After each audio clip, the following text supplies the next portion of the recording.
हुए थे। फैक्ट्री में काम करते समय छात्र की मौत हो गई थी। पूरे मामले की जांच फिलहाल पुलिस ने शुरू कर दी। ओम प्रकाश कोटा से हमारे साथ जुड़ गए। ओम प्रकाश, सहमति कैसे बनी? देखिए, ये करीब 2 दिन से ये कहा जा सकता है कि लगातार प्रदर्शन कर रहे थे, आक्रोश जता रहे। फिलहाल समझाइश इनसे की गई है, 1 लाख रुपए की फिलहाल बात की, लेकिन कई और जो है मुआवजे के अलावा सहयोग करने की बात करने के साथ इनके खिलाफ कड़ी कार्रवाई जो है प्रबंधक के खिलाफ, ठेकेदार के खिलाफ मुकदमा अभी दर्ज कर लिया उद्योगनगर थाना पुलिस ने लापरवाही का, और पुलिस पूरे मामले की जांच में जुटी हुई है। फिलहाल इनसे समझाइश कर ली, क्योंकि सबसे जो बड़ी बात थी, शव की दुर्गति हो रही थी। करीब 40 घंटे से गंभीर घायल अवस्था में जो छात्र की मौत के बाद उसकी शव को एमबीएस अस्पताल की मोर्चरी में रखवाया गया है। शव की दुर्गति को होते देख फिलहाल परिजन मान गए हैं और अंतिम संस्कार के लिए यहाँ एमबीएस अस्पताल से की मोर्चरी से शव को लिजवाया जा रहा है। फिलहाल ये कहा जा सकता है कि अब पुलिस और प्रशासन ने राहत की सांस ली है। फिलहाल परिजन मान गए हैं और छात्र की मौत के मामले में लापरवाही का गंभीर जो आरोप लगाया उस पर खिलाफ कार्रवाई करते हुए जो है मामला दर्ज कर लिया, और उन जो है फैक्ट्री के ठेकेदार के खिलाफ कार्रवाई कर उनके संभावित ठिकानों पर दबिश दी, उनको गिरफ्तार भी किया जा सकता है। आगे की कार्रवाई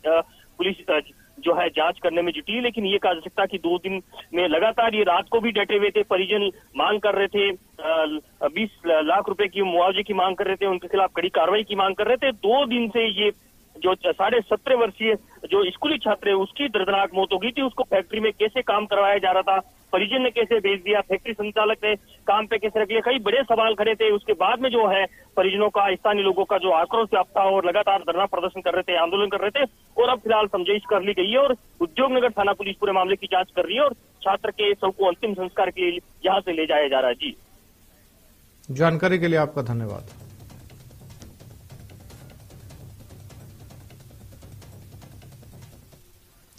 बजट सत्र के दूसरे चरण का तीसरा दिन आज भी बजट पर बहस जारी रहेगी। प्रश्नकाल से शुरू होगी विधानसभा की कार्रवाई। कई अहम मुद्दों पर सवाल जवाब होंगे। सवाल विपक्ष के, जवाब सरकार के।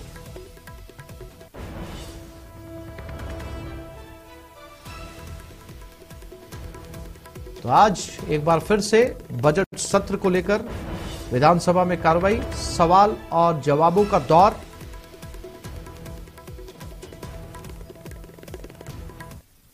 विधानसभा की एक गरिमा है और विधानसभा की गरिमा के अनुसार ही अगर विधायक अपना व्यवहार करे वही ज्यादा उचित है। लेकिन कांग्रेस के पास बताने के लिए कुछ है नहीं और इस तरीके से आरोप प्रत्यारोप लगाकर सदन से भागना चाह रहे हैं। सरकार जवाब देने की स्थिति में नहीं है। अनेकों मुद्दे ऐसे हैं जिन मुद्दों के ऊपर सरकार को अपना जवाब स्पष्ट करना चाहिए। आज बजट के ऊपर मैं भी अपना बात रखूंगा। कांग्रेस सरकार की वो सारी नाकामियां, सारी घोषणाएं सदन के अंदर रखूंगा जिनके ऊपर कांग्रेस के नेताओं ने, विधायकों ने मेज थपथपाने का काम किया, और आज भी वो चीजें धरातल के ऊपर नहीं है। तो कांग्रेस के नेता इस तरीके का व्यवहार करते हैं। कल सभापति के द्वारा सदन का संचालन किया जा रहा था, लेकिन सभापति की बात मानने के लिए कांग्रेस के विधायक तैयार नहीं है। कांग्रेस के विधायकों के साथ साथ मुख्यमंत्री के सलाहकार उनको डिक्टेट करने की कोशिश कर रहे थे। तो ये आसन की गरिमा के विपरीत जाके आचरण कर रहे हैं, ये अनुचित है। सत्ता का मद इतना होना, ये कुछ दिनों के मेहमान हैं, उसके बाद कोई इनको पूछने वाला नहीं है। और सचिन हमारे साथ जुड़ गए, उनसे बात करते हैं। सचिन, क्या रहने वाला है विधानसभा में आज? कौन से सवालों की फहरिस्त को लेकर जो है वो आज चर्चा शुरू होगी? बिल्कुल, देखिए आज प्रश्नकाल से सदन की कार्रवाई शुरू होगी। इसमें अगर बात की जाए तो प्रमुख रूप से गृह विभाग, पर्यटन विभाग और कृषि विभाग जो हैं इनके सवाल हैं वो रखे गए हैं, और उसके बाद में शून्यकाल होगा, स्थगन प्रस्ताव होगा। कल भी स्थगन प्रस्ताव के जरिए कई विधायकों ने अलग अलग मुद्दे उठाए थे। खासतौर पर संयम लोढ़ा की बात करें तो संयम लोढ़ा ने जो आबकारी नीति के तहत जो नुकसान हो रहा है उनको सवाल उठाया था। हमारे साथ मंत्री शालिम मोहम्मद मौजूद है, उनसे बात कर लेते हैं। मतलब आज भी बजट में बहस होगी। लगातार विपक्ष ये बताने की कोशिश कर रहा है कि जो बजट में घोषणा है वो हवा हवाई है, सरकार के पास फंड नहीं है। आप किस तरह से देखते हैं? देखो, ये विपक्ष को चिंता करने की जरूरत नहीं है। वो राजस्थान के जादूगर मुख्यमंत्री हैं जिन्होंने 4 बजट आज तक पेश किए। 4 बजटों में आपने देखा वो तमाम चीजें धरातल पे आई है। आज सड़कें हमारी बन रही हैं, पानी का सिस्टम हो रहा है, आधारभूत संरचनाएं हो रही है, मूलभूत सुविधाओं पे काम हो रहा है। आज शिक्षा के अंदर कॉमर्स स्कूल हो गए। आज तक कॉलेज जितने नहीं खुले उससे 4 गुना ज्यादा कॉलेज खुल गए। आज कॉलेजों को क्रमोन्नत भी किया है। तो ये तमाम चीजें जो हुई हैं तो उनका अभी धरातल पे उतर भी रही हैं, तो उनको कहने के लिए कुछ भी है। आज छोटा सा मुख्यमंत्री जी ने 35 सेकंड का कोई ह्यूमन एरर हो गया, आज उसका प्रचार करें, उनके लिए कहने के लिए कुछ भी नहीं है। तो आज उनको ये चिंता करने की जरूरत नहीं है कि आज जो देश के अंदर राजस्थान का ग्रोथ जो है आंध्रा के बाद दूसरा नंबर है, तो कहीं ना कहीं अशोक गहलोत साहब की कमाल है, उसकी वजह काम काज है।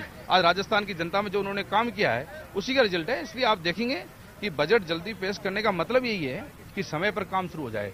1 अप्रैल से आप देखेंगे तमाम चीज धरातल पे आना शुरू हो जाएगी। इस बार बजट में कुछ ऐसी घोषणाएं की गई है जो 1 अप्रैल से लागू हो जाएगी, सिलेंडर हो या बढ़ी हुई पेंशन हो, तमाम तरह की चीजें हो।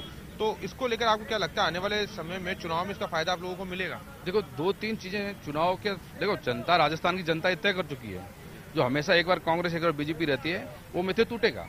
पर देखो उज्ज्वला योजना इनकी थी, ये लेके आए, सब्सिडी देंगे।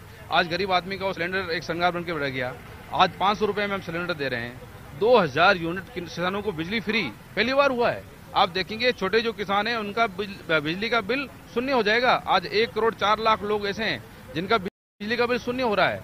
आज युवाओं के लिए, महिलाओं के लिए जो तमाम घोषणाएं हुई है वो घोषणाएं धरातल पर उतरेगी और आप देखेंगे राजस्थान आने वाले टाइम में नंबर 1 पे आएगा। लेकिन विपक्ष का ये भी आरोप है कि आपने किसानों को दिन में बिजली देने का वादा किया था, जब बिजली नहीं देंगे तो बिल क्या माफ करेंगे? देखो बिजली बिल अलग बात है और दिन में बिजली देना अलग बात है। इसके लिए सिस्टम तैयार करना है। तो कुछ जिलों में हमारे जो जीएसएस हैं 132 केवी के हैं, 220 केवी के जीएसएस हैं, वो तमाम चीजें बननी है, सिस्टम बनना है। तो कुछ जिलों में सिस्टम तैयार हो गया, वहां हम दिन की बिजली दे रहे हैं। रात में बिजली काफी जिलों में मिल रही है, तो उसके लिए जो काम हो रहा है धरातल पे, उस काम से आने वाले टाइम में आप देखेंगे कि किसानों को दिन में बिजली मिलना शुरू हो जाएगी। तो मान के चला जाए कि जो बजट पे कल जवाब आएगा उसमें भी कुछ और घोषणाएं हो सकती है, कुछ और सौगातें हम कह सकते हैं राजस्थान को मिल सकती है। कल मुख्यमंत्री जवाब देंगे। देखो ये तो मुख्यमंत्री जी का खुद का मामला है, वो क्या देंगे, पर आज तक जो दिया है ना वो तो कमाल का दिया है।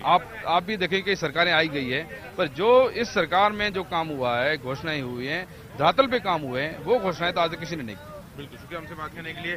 आप थे शाले मोहम्मद जो ये बता रहे थे और ये कहने की तमाम तरह की जो घोषणाएं होंगी वो मुख्यमंत्री अशोक गहलोत कल भी कर सकते हैं। और प्रताप सिंह खाचरियावास कुछ कह रहे हैं, यहाँ पर मंत्री प्रताप सिंह खाचरियावास है, उनको भी सुन लेते हैं कि वो क्या इसमें कहना चाह रहे हैं।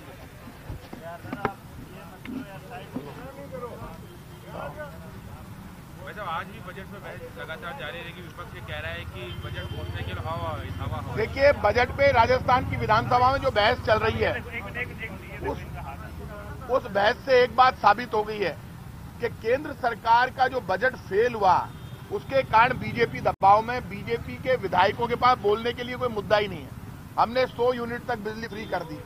हम तो एक तरफ 100 यूनिट तक बिजली फ्री करके लोगों को बुजुर्ग, विकलांग, विधवा पेंशन मिनिमम 1000 रुपए करके 25 लाख तक का इलाज फ्री करके जहां लोगों को महंगाई से लड़ने की ताकत दे रहे हैं, वही लोगों की जेब काटने के लिए केंद्र सरकार काम करे। तो बीजेपी के नेताओं के पास तो कोई जवाब ही नहीं है, वो तो इधर उधर की बात कर रहे हैं।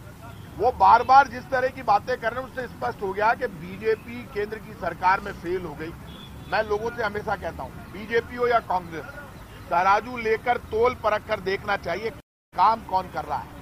सच्चाई का साथ देंगे तो भगवान भी हमको आशीर्वाद देगा। मैं तो लोगों से जनता से अपील करता हूं, चाहे मैं हूं चाहे आम नागरिक हो, कोई हो, मैं भी आम नागरिक हूं, जो आदमी सच्चाई का साथ देगा, ईमानदार रहेगा और सच बोलेगा, भगवान उसको आशीर्वाद देंगे। सामने दिख रहा है कि कांग्रेस की सरकार काम कर रही है, लोगों को साथ में लेकर चल रही है, लोगों की भावनाओं का सम्मान कर रही है, और दूसरी तरफ बीजेपी है जो कहती है उसका उल्टा करती है।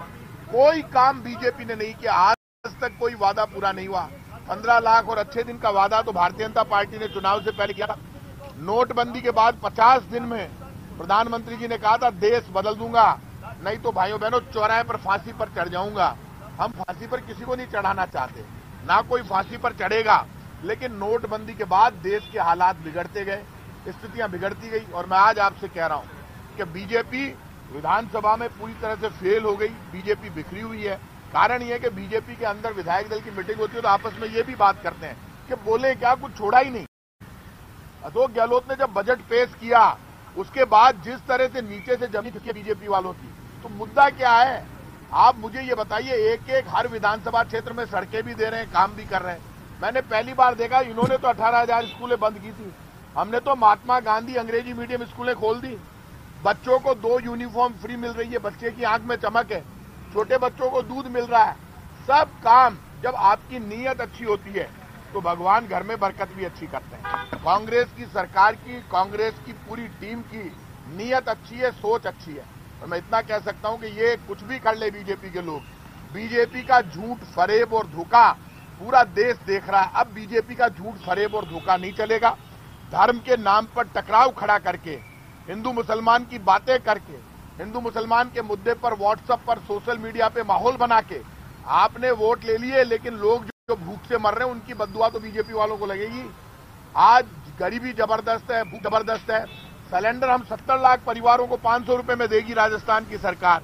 1040 रुपए का सिलेंडर अशोक गहलोत की सरकार 500 रुपए में देगी।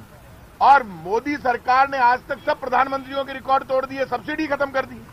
तो आप भी तो कुछ दो, आप देते ही नहीं हो। तो बीजेपी को तो वोट मांगने का हक ही नहीं है। मैं बता दूंगा आपको, राजस्थान में इस बार बीजेपी को सबक सिखाएगी राजस्थान की जनता।